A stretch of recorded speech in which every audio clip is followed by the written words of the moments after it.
Ever since I was a little kid, I always wanted to have loads of muscle mass, because that's what I thought all the girls wanted.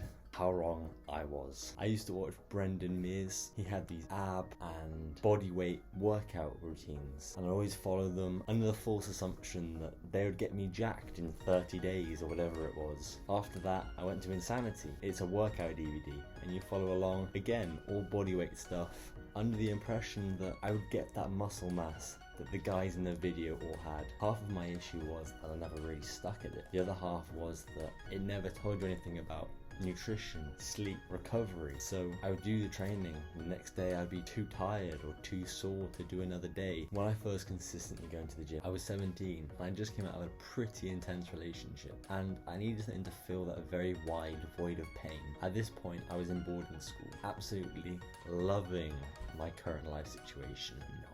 A few of my mates in the boarding house came up with the idea of committing to the gym consistently. Of course I was in. We pushed ourselves to our absolute limits and learned a lot along the way. Of course, making a few mistakes, some taking a little bit longer to work out than others, but we loved it. It gave us purpose beyond studying, drinking, smoking, and being degenerates. We gained muscle and strength along the way, but being kids, injuries came into the equation. I absolutely ruined my rotator cuff simply by going for a bench press PR without warming up and just doing it for ego's sake. So I had to take a few weeks off training. The other guys continued on, but I had to sit out, and it really did take an effect on my mental health. Although I'm glad it happened when it did, because it taught me patience and resilience. And once I was back, training was never better. We always trained right after school, as we had a gym in the boarding house, which was insanely convenient.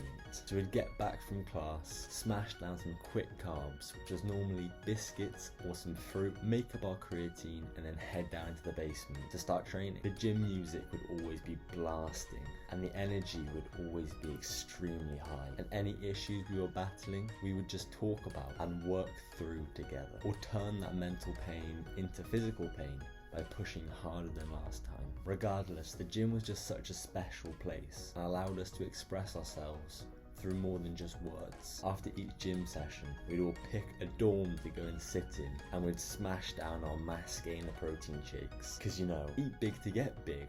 Well, fat. The absolute stench from the protein farts was unbearable, primarily coming from myself, as I had undiagnosed lactose intolerance. But the laughs and the chats that we'd have were always so fun, and would really set us up for the meal that we'd consume almost instantly after finishing our 1,000-calorie shakes, which was made more difficult if the food tasted like ass, which normally it did.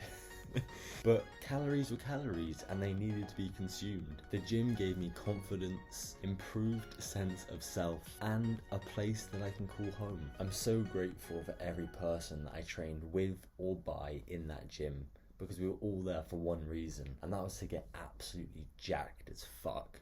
Everybody wanted a bodybuilder, but ain't nobody want to lift no heavy ass weight. Peace.